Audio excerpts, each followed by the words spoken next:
Well, my thanks very much to Wolf, to AERDO, and Compassion for the invitation to be with you. I wish I was there in person, but as you're meeting in the rather salubrious context of Colorado Springs, I'm going to be on the streets of Patna in state of Bihar in North India. And of course, it's the connection between places like Colorado Springs and North India that you're discussing during these days. And so thank you very much for the privilege, and I want to congratulate you on the fact that you have decided to focus on this issue of how in the world we build effective partnerships between the churches in the West and the churches of the East and the South, or the global or the majority world. Increasingly, this, of course, is a huge issue, increasingly complex, enormous change and fragmentation underway, and as a result, it is affecting everyone.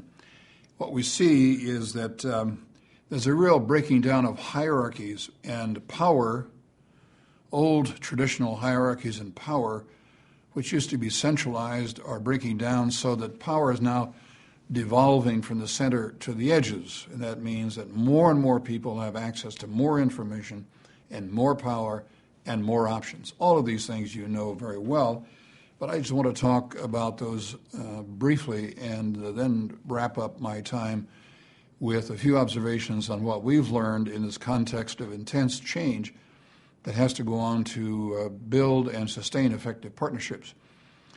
I think that we're all aware that communications and transportation are the two great engines, globalization, of course, which rides on the back of transportation and communication, the great engines of change and innovation and the acceleration of change in the world today.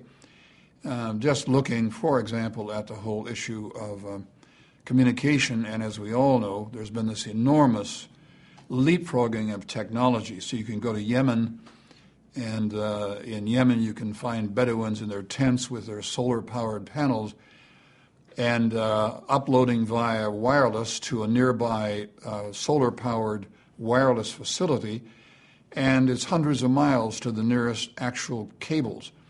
And all of this goes on while the guy sits in his tent and does his trading on the New York Stock Exchange. Well, these things are a bit mind-boggling as we look back over the last few years and we think of what has gone on and what the implications for us are as we discuss this East-West, North-South partnership issue. Take a look, for example, at the issue of cell phones. India now is, penetration there is enormous, over 300 million cell phone subscribers, and they're adding cell phone subscribers at the rate of about 7 million a month. Curiously enough, Africa, despite poverty in Africa, and not nearly the kind of cohesive communication infrastructure that you have in a place like China or India. Nonetheless, there are now over 300 million cell phone users in Africa as well.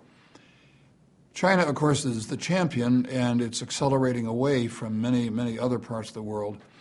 Now over 600 million subscribers in cell phones in China, and they're adding new subscribers at the rate of between 8 and 9 million a month. It's pretty staggering. Now, what this produces, of course, is a world of wild adhocracies, everybody doing their own thing. It allows people to cluster, to come around issues, visions, ideas, innovation in ways at the local level that they never could do before. Now that creates a huge problem for people like us and trying to work with North American structures that are very traditional, whether they are denominational or organizational, or whether they're even large local churches.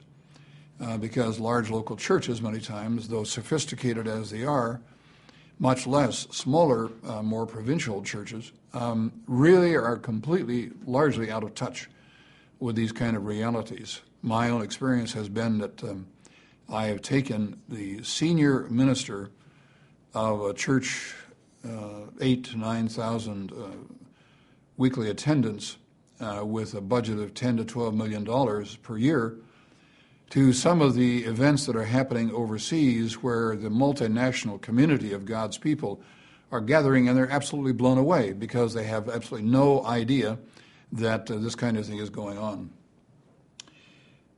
This has produced, of course, a great crisis, and that's why you're meeting and talking.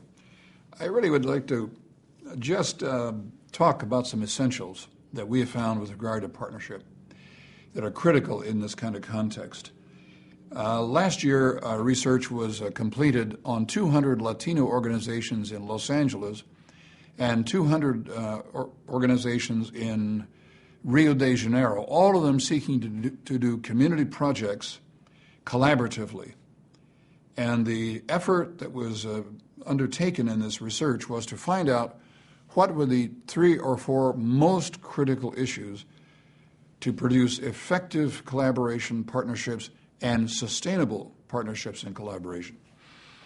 And you know what it came down to? 2 very simple, highly predictable issues: trusting relationships and effective communication. I want to talk about those very briefly.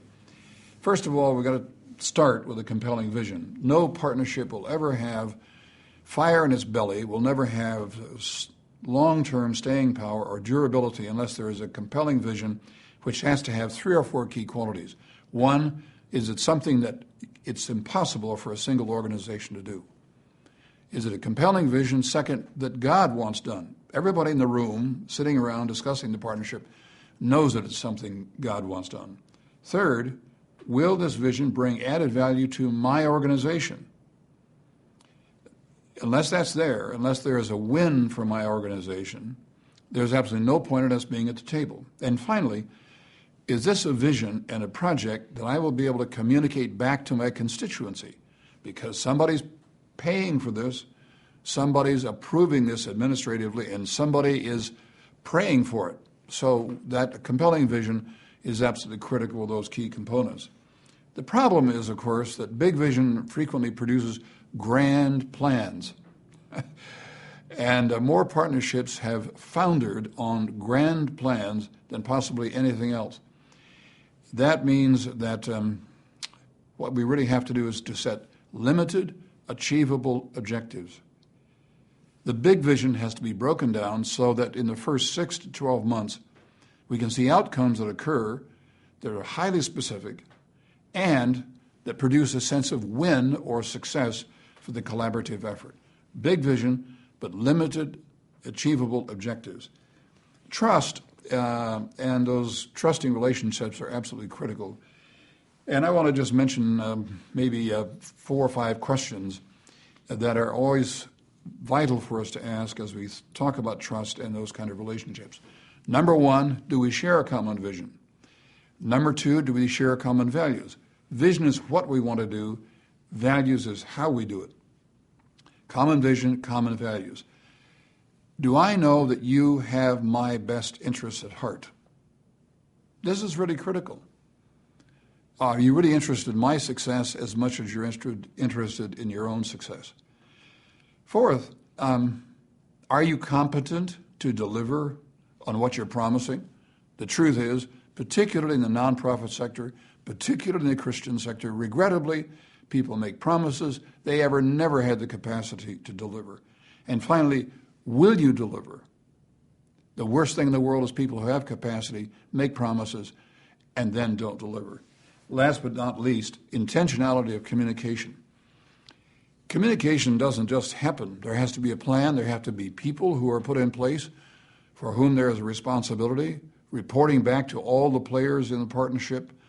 We have found, for example, one of the great benefits of all the new technology is that you can set up very simple websites, and even in the most basic, rudimentary, non-Western developing areas of the world, people are effectively using these sites for collaboration.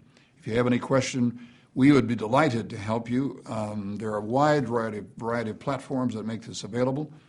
Again, congratulations on this very timely topic.